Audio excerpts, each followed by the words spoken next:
Okay. Hey, Mayor, how are you? Good. So we're going to talk Paris, and we're going to talk Quito, we're going to talk transportation. Catherine, let me just start with you. Already you've got the city of Paris at 100% in terms of high quality access, high quality mass transit access within 1 kilometer. You guys are clobbering everyone. Why aren't you vacationing somewhere? Well, the city of Paris is very small compared with what we call Grand Paris. City of Paris is just 100 square kilometers. And of course, there are a huge metro line system, 200 kilometers inside Paris itself. But the problem is the outskirts of Paris, where 5 million people live there, 2 million inside Paris. And these people, well, they have some transport. Perhaps you can show the Yeah, I want you to show us it. what you're doing. And as you're showing us what you're connecting, I'd love to hear why you're doing this, why you're connecting, and why you're making these investments. So show us what you've got. Well, you see that first map. It shows all the existing mass transit system in Paris and the additional network we are building now at the moment. That's 200 kilometers underground railway outside Paris. Well, the mass transit system is already pretty good, but it's mainly radial lines that go from the outskirts, sometimes 50 kilometers from the very center of Paris, through Paris, and then outside again. So all people working and living in the suburbs, they have to go through Paris to go to their job in the suburb if it's not close to their home. So because there's so many jobs outside, and because jobs are growing outside Paris, it's very important to make connection between suburbs, and especially the poorest parts of the suburbs where people have no mass transit connection at all, and so they can't join the employment areas or the universities to improve their situation. Is there enthusiasm in these communities that you're community? And I was reading that the official boundaries of Paris haven't really expanded since 1860. So as you're kind of out there bringing these communities in, I hear that some of the downsides of connecting communities is you get real estate values to go up, gentrification hits, and people feel like it's a double-edged sword, that while they're getting greater access, they're also potentially going to face new competition for where they live. Well, some people believe that, but most people just believe the contrary. Because the problem of real estate prices is that there is a shortage of flats in the Grand Paris as a whole. And if you bring better connection to some areas, perhaps the other map will be even better to explain that. Of course, you bring more attractiveness to these areas, and developers are ready to build new homes. This is the existing system. This is the existing Do you have system. one of the next systems? The next one is the I new wasn't sure system. she did, so this is good you do. Yeah. Excellent. So here is the new system, and as you can see, it's mainly circular lines. And these circular lines are in connection with the existing lines, the radial one I was talking about, 200 kilometers, mainly underground. And so make these lines come to life for me, because I don't get them. So explain to the audience which lines matter on this.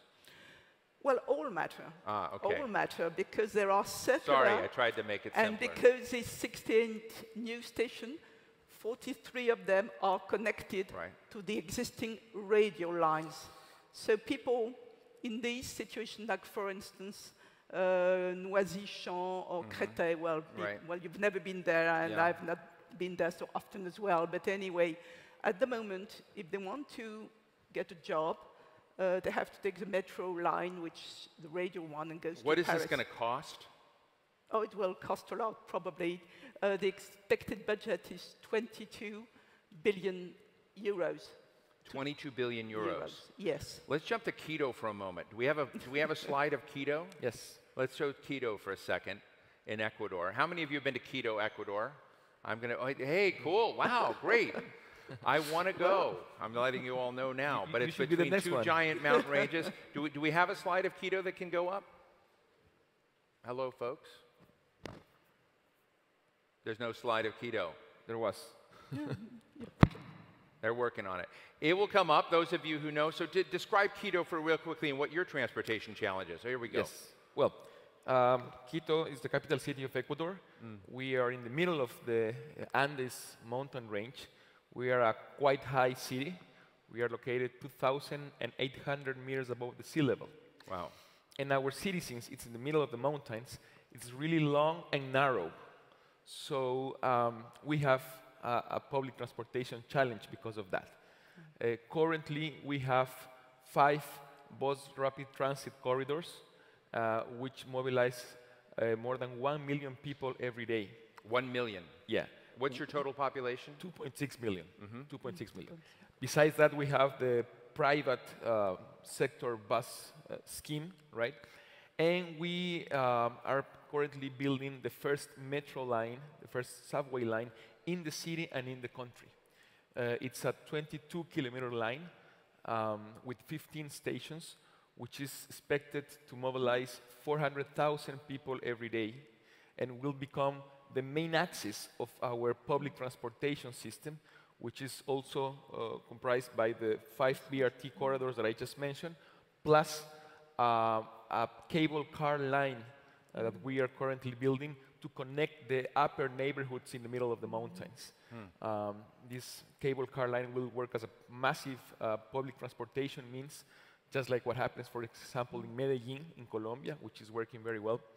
So we expect to increase capacity of the public transportation system and to mobilize people in a faster, efficient, and cheaper way.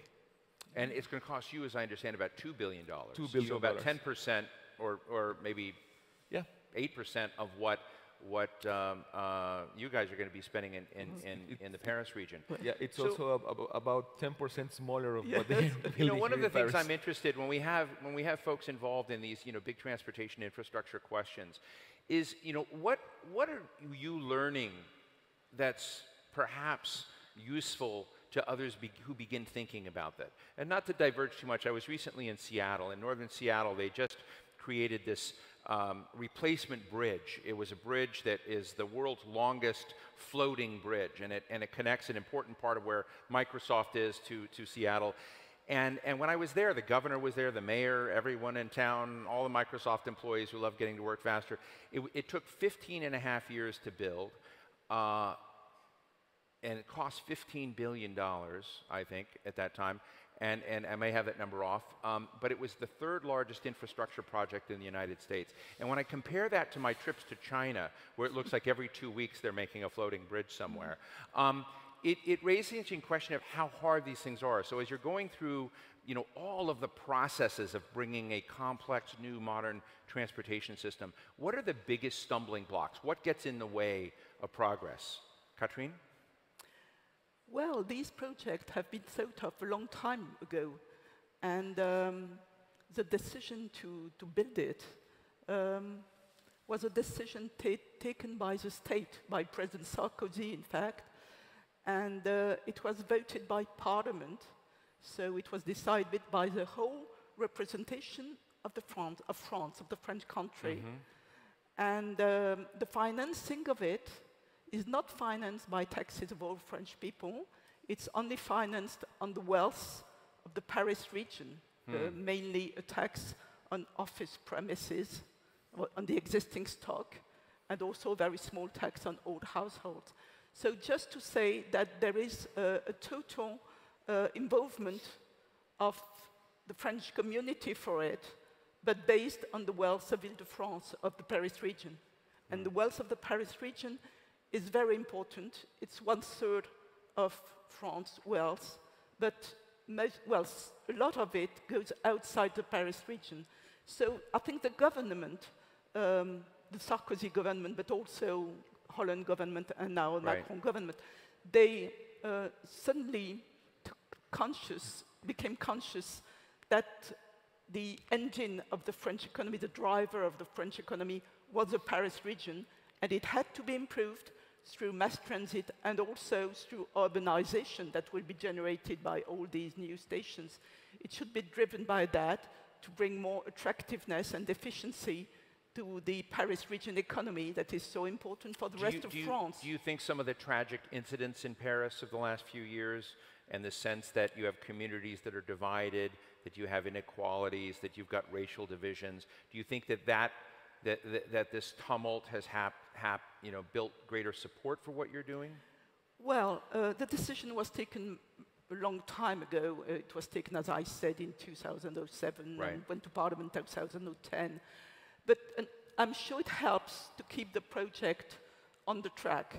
And it probably explains why the new governments don't change it, just because if you go back to the map again, you will see that 2 of the circular lines are being built because the works have started in the poorest part of the Paris region. That's the northeast part of it, where there has been some riots in the Right. suburbs 10 years ago and that sort of thing. So it's really a way to promote more equality between all territories that are. And just so I know, becoming when is the Paris. completion date on the big system? Well, most of it should be delivered before Olympic Games, and the whole completion of it will be 2030. And So the works Olympic have Games. already started, so it's very impressing when you. And go in there. Quito, your system is coming online now, right? Yes, it will be completed by 2019. We expect to start operations by October 2019. You were talking about challenges. I would like to say that we have had mainly 3 challenges. First, obviously, access to finance. That's always a challenge for a big project like this. Second, coordination between different levels of government is also key. And the third, it's obvious, technical challenges that you might find. If you build something underneath, you might find anything on the way. Luckily, we are going under construction, observing the schedule. So far, we expect to keep like that until the end of the project. But it's definitely something really complex on which you have to put your eyes on permanently. I mean, in Quito, perhaps because I don't know, and there's certain communities in Paris that probably are going to celebrate the openings of this, but let's face it, when you have 100% within the city of Paris, people get jaded. It's very casual to have a little metro stop nearby. But in Quito, this is a big deal, right? It's a huge new deal they haven't had before. It will transform So the did you city. have enemies of the project? Did you have people that you needed to take down? Yeah, we did, obviously. You will always find obstacles, and this is a very polemical project as well. Really? But most of the people did support it. That was key. Obviously, that was really important. And as I said, it will transform the city. I think that you can divide cities with metros, with the subways, and cities without them. It's a totally transformation on cultural behavior. That's what we are trying to achieve as well. One of the things Mayor Garcetti just said up here that I was impressed with at the end was, as he was talking about national possibilities and wanting to fund the entirety of projects, but he also said he didn't want to sort of over-prescribe, that wanted to maintain an openness to innovative possibilities and not necessarily pick transportation winners and losers. Now you folks have chosen something, but how do you choose a system and also maintain an openness on the transportation front to everything else that may be coming down the pike that may not be conceptually as solid as what you're doing right now on the infrastructure? Do you think in those terms, like Garcetti talked about? What do you think? Could you explain more what you're. Bicycles, hyperloops, Oh, yeah. I don't know. Well, personal drones. It's- Jim Fallows has written about individual aircraft. I don't know what may Okay, come I see down what there, you mean. but I am interested in the fact that the Yes. car culture in a lot of cities became a very, very dominant part of this. And there's, if you look at the transportation matrix, it's kind of a schizophrenic scene where there are lots of different transportation personalities fighting with each other to get out, and either they're coordinated or not coordinated. So you've got a dedicated system. How do you create plugins for other transportation possibilities? I think it's very complementary. Whatever the cars will be in 10 or 20 years, the roads are already existing. And the roads are small and not wide enough to accept more cars. So anyway, there is no possibility to have more car transit in Paris, and even worse, outside Paris in the outskirts, just because there has been no houseman in the outskirts, and the streets are narrower than in Paris. So the question is, how can we combine new mass transit system with the existing one, I've said it already, but also with other means of transportation. We noticed that when the new system will be built, all the Grand Paris metropolis will be covered by a network so that any household won't be more than 2 kilometers distance from a station. So 2 kilometers, it's, well, perhaps half an hour walking, but it's only 10 minutes biking. So the development of bike, and especially electric bike, is very complementary to it. At the moment, people who take the transport, public transport, most of the time they don't have any cars, and the car position inside Paris is just 1 household out of 3. Right. And outside Paris, 1 household out of 2. So the car has already not disappeared, but is much smaller proportion than it used to be. Mayor, do you think about this complementary? So you must, because you've got a lot of, you know, I'm sure you've got crowded cars, you've got buses, you've got bikes, you've got perhaps other things. But let me just ask you, because you're dealing with someone here who's running a huge transportation network. Is there anything she's doing that you want to ask her what the secret sauce of that you guys can get right with in Quito? Yeah, well, there's many questions. For me, integration, it's the key factor. So how you manage integration, how you manage to have complementarity in an effective way with all the different elements that integrate as a public transportation system, plus what you just said, bikes, roads, in our case, cable car lines. How do you manage integration? Well, in different ways. If we can come back to the map, or the last one would be even better. But anyway, good luck with that. I don't know. Yeah. But anyway, first of all, we had a lot of political support. As I said, Parliament voted it, but also all the mayors of the small municipalities that are surrounding Paris, and there are more than 100 of them, they all support the project from the very beginning, because, of course, for their inhabitants, they know it will improve their living conditions. So we had a very strong political support, any political tendency. And so that's probably one explanation why the previous government, when Holland was president, didn't change the project that has been designed by his predecessor. We have, of course, a lot of support now, where the building works have started. And that's very important, because it's a lot of nuisance for the people. It's digging, it's lorries in the street, it's dust, it's noise. And because they've been involved by us, in fact, so early in the project, it's their project. And at the moment, the population doesn't protest. Perhaps it will come sooner or later. But it's really projects for all the political elected members and for all the citizens. And the press is also by our side as well. So it's a fantastic experience, I would say.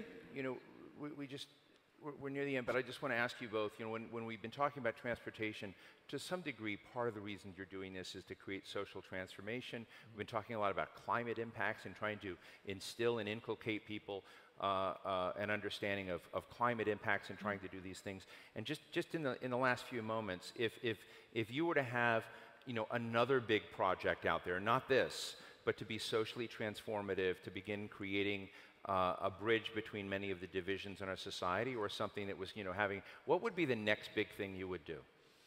Well, there won't be any more project in the coming century. And it's just one in a century like that. This the previous one was the Paris Metro. And then we had the RER in the 1960s, and now we have the And do you think Grand this one's going to be good enough? Yes, definitely. Okay. Definitely. Excellent. Mayor? Well, there's many other projects on mine. For example, we will introduce zero emissions buses in our historic district.